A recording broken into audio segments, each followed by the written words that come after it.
بسم اللہ الرحمن الرحیم۔ ناظرین کرامان، حفیظ اللہ نیازی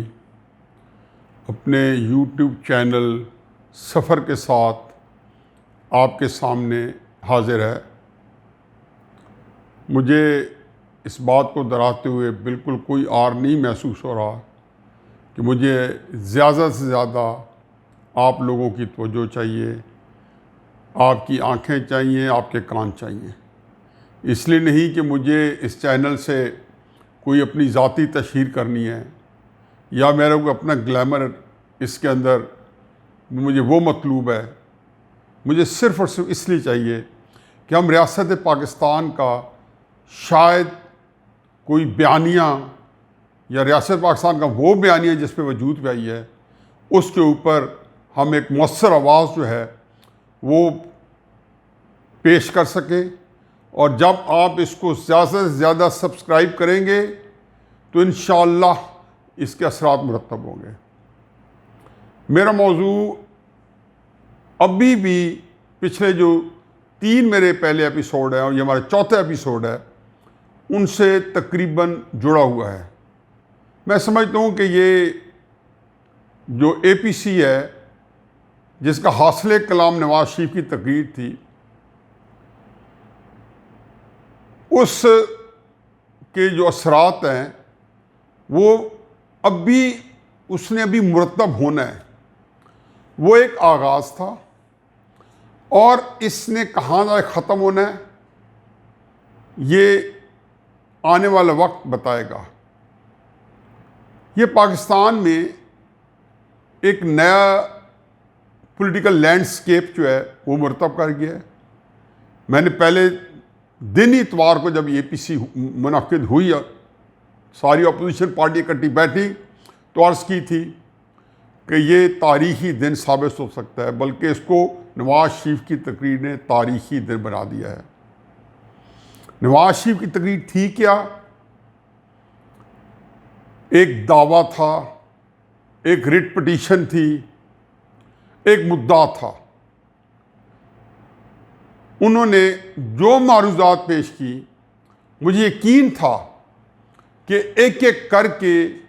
ان کو رد کر دیا جائے گا اور بتایا جائے گا کہ نواز شریف صاحب کی فلاں بات میں یہ سکم ہے، فلاں بات میں یہ سکم ہے، فلاں بات میں یہ کمی رہ گئی ہے۔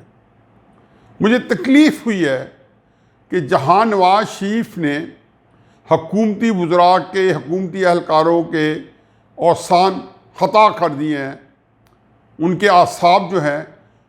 وہ شالوں کے سامنے آئے ہوئے ہیں، اور وہ عجیب و غریب قسم کی راگنیاں لاپ رہے ہیں یا ایسی چیزیں ہانک رہے ہیں جو بے مقصد ہے۔ اس تقریر کو ہم پہلے بھی ڈسکس کر چکے ہیں، اس سے ہم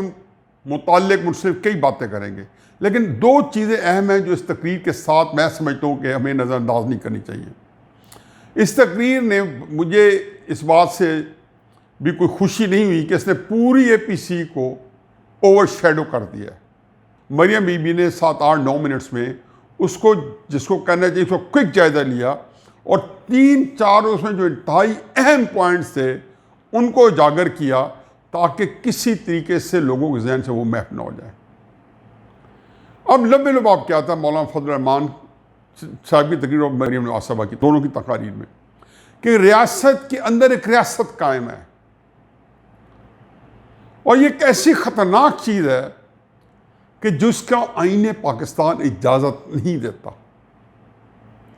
اب 4 چیزیں ایسی ہیں جس کو مختلف وقتوں میں بار بار دہرا چکا ہوں، اور مجھے اس کو 1000 دفعہ بھی دہرانے میں بالکل کوئی عار نہیں ہوگا، اور میں نام ہے اس کو جو ہے کوئی اس کے اندر مجھے کوئی بوریت ہوگی کہ ریاست سیاسی عدم استحکام شکار ہے، اور جب ریاستیں سیاسی عدم استحکام کا شکار ہوتی ہیں تو ریاست کا وجود جو ہے وہ خطرے میں آ جاتا ہے۔ جب ریاست سیاسی عدم استحکام کا شکار ہوتا ہے تو معاشی بحران پیدا ہوتا ہے، جس کو جو بحران ایسا بحران پیدا ہو چکا ہے جو رونگٹے کھڑے کر دیتا ہے، اور جب ریاست اقتصادی بحران پیدا ہوتا ہے تو اس کے ساتھ گورننس فیلئر جو ہے، حکومتی ناکامی جو ہے، نظام کی حکومتی مشینری کی ناکامی یا ان کا کام کرنے سے انکار کر دینا، یہ ایک تیسرا علام ہے، اور یہ بھی بدجائے وہ تو موجود ہے بلکہ مستحکم ہو چکا ہے۔ اور چوتھی چیز جو 70 سال تاریخ میں نے پہلے نہیں دیکھی تھی، کہ جو حکومت اقتدار میں ہے وہ حکومت اپنے اندر ایک ٹوٹ پھوٹ کا شکار ہے، اور اس کی وجہ صرف اتنی ہے کہ عمران خان صاحب جو ہے، جن کو ناکام پارٹیاں چلانے کا 25-26 سال کا تجربہ ہے، جو تحریک انصاف جب بالکل محدود چند لوگوں پر محدود تھی تب بھی اس کو نہیں چلا سکے تھے، اور ان کا خیال تھا حکومت میں آنے کے بعد جب ان میں ایک اس کا دبدبہ ہوگا، ایک روب ہوگا، تو یہ سارے لوگ خود بخود ٹھیک ہو جائیں گے۔ ان کا خیال ہے کہ باقی حکومتیں ایسی ٹھیک ہوئی تھی، پتہ چلا نہیں، حکومت بالکل ایک جس کو کہنے ہاتھوں کی ریت کی طرح اس کی اپنی پارٹی ہے، اور پھر کولیشن ہے جو کہ کبھی ایک طرف سے گر پڑتی ہے، کبھی دوسری طرف سے۔ انہوں نے ریاست کو بہت نقصان پہنچایا۔ اب اس کے بعد جب یہ بیانی آیا اور محترمہ مریم نواز صاحبہ نے اس کو اجاگر کیا، اور یا نواز شریف صاحب نے 50-52 منٹ میں جو اپنا مقدمہ پیش کیا ہے، اور جو مقدمہ ان کا نہیں تھا وہ پاکستان کا مقدمہ تھا، اس کے اندر انہوں نے فورن پالیسی، اس میں آپ کے عدلیہ کا نظام، اس میں ساری چیزیں بتائیں، انہوں نے بتائیں کس طریقے سے ایک وزیر اعظم ہے لیکن نیچے اس کی حکومت ہے، سارے اہلکار جو ہے وہ کہیں اور جواب دے ہیں۔ آج مجھے انتہائی تکلیف ہوئی، آج یا شاید کل، ہمارے عسکری اتحادوں کی طرف سے جب یہ کہا گیا کہ ہمارا سیاست سے کوئی تعلق نہیں ہے، کیونکہ میں سمجھتا ہوں کہ ضرور انہوں نے جو تک دیا ہوگا دخل کسی بڑے قومی مفاد کے تحت دیا ہوگا،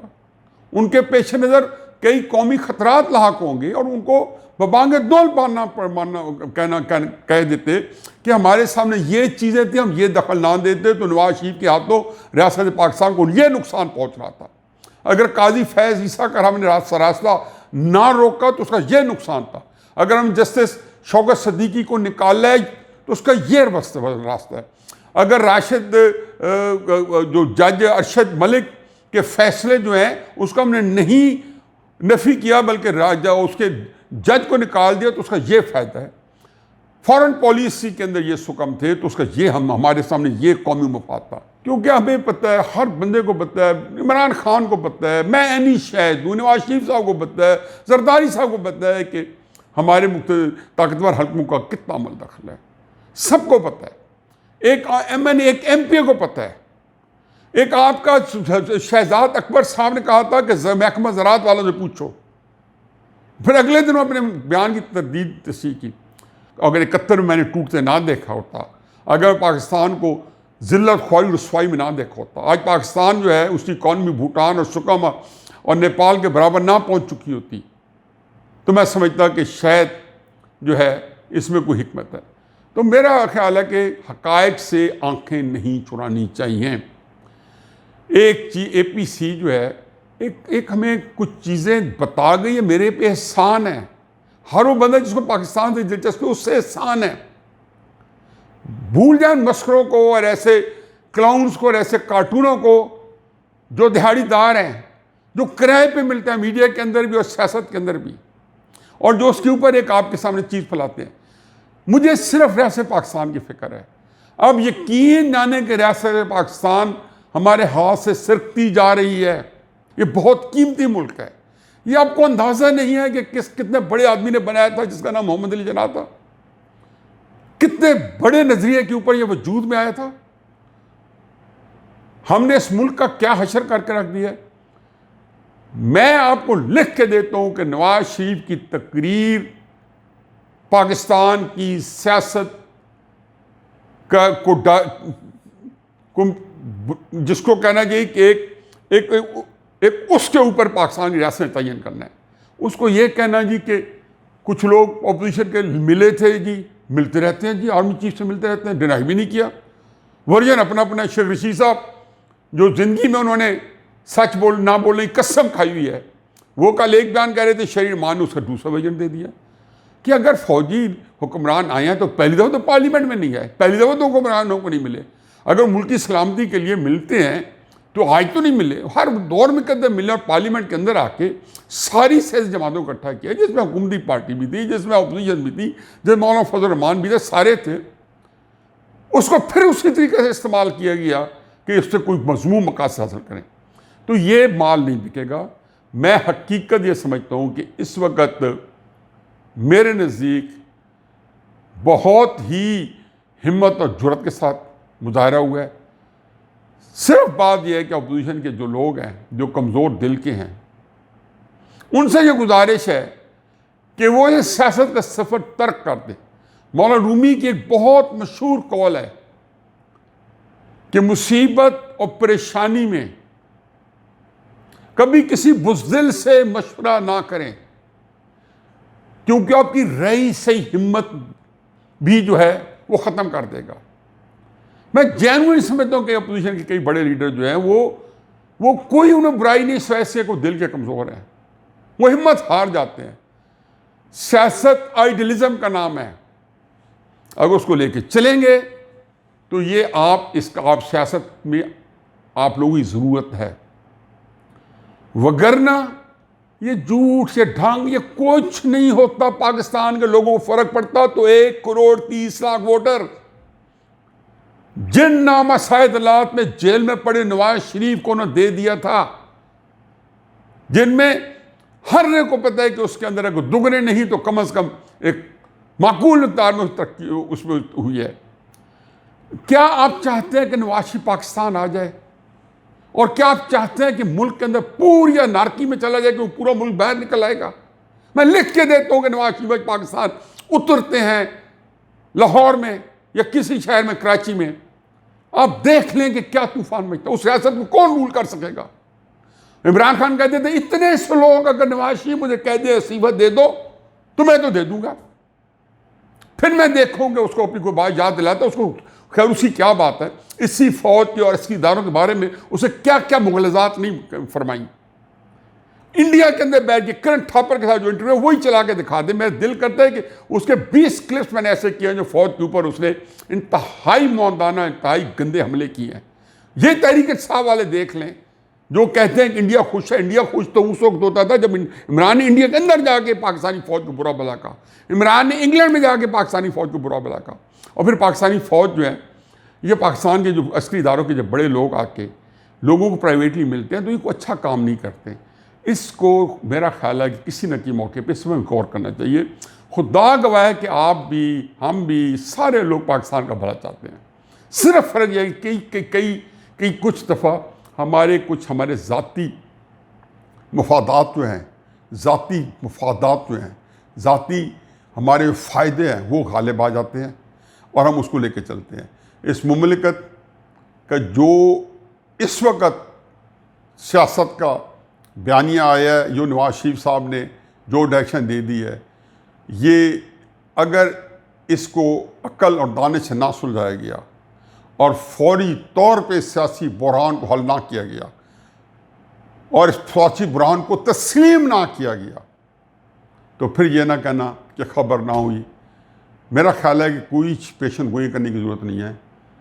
دیوار پہ لکھا ہوا ہے کہ ہونی نے ہو کے رہنا ہے. اور ہم نے کتنی دفعہ دیکھا ہے کہ پبلک کے اندر ہمیں ہتھیار ڈالنے پڑتے ہیں اور پبلک کو پھر ہماری دشمن قوتیں بھی استعمال کرتی ہیں اور بہت ساری چیزیں خرابی کی طرف جاتی ہیں. یہ وہ واحد موقع ہے کہ ہمیں چیخو پکار کر کے ایک دوسرے کو احساس ذمہ داری دلانا ہے. ہم نے غلط طریقے سے جھوٹ بول کے کرپشن کے اور اس طرح کے نعرے لگا کے لوگوں کی توجہ اٹھائی ہے. اور اس میں کیا فرق پڑتا تھا؟ ظاہر ہے انہوں نے اپنا اچھے طریقے میں دفاع کیا ہے اور باقی لوگوں نے اس کے سامنے لے کے آئے ہیں. یہ چیزیں جو ہیں